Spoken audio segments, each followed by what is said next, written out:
Rahbor nakaslem jong unongsan Hima.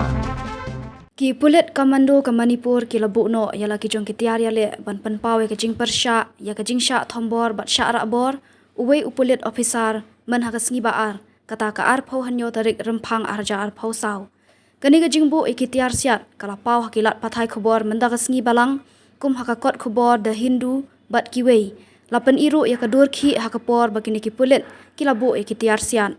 kat kum ke jing pen banana ki Pulit ke Manipur laong bahanin kesngi kumba ars pa ngut ki riu king atiar ki balasyong da ki kali ki lalet ban Thombor ya ke yingsa jong uhe Pulit ubadai additional superintendent of police umoirang them Amit Singh ha Imphal East district ki Pulit ki laong bakite ki riu king atiar ki la penjulor ya ketika ying uhe Pulit marsenyo jingtep ya ke jingja ki bor Pulit marmar ki lalet ya ketika jaka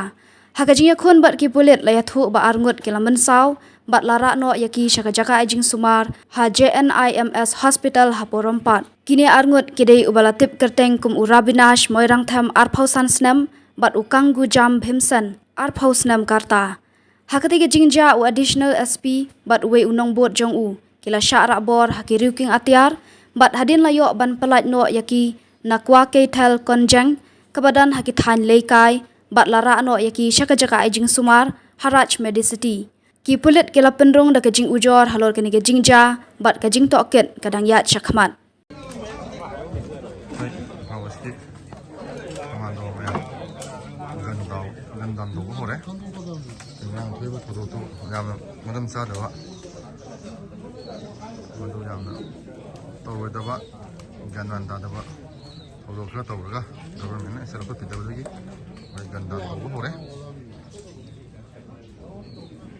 Discipline force magi makada leibani tong ning to ga da ba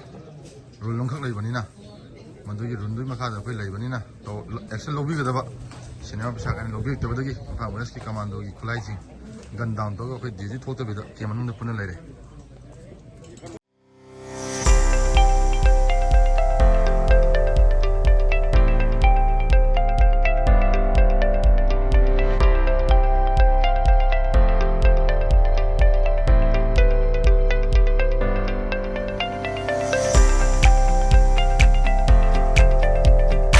Citizen first is our motto.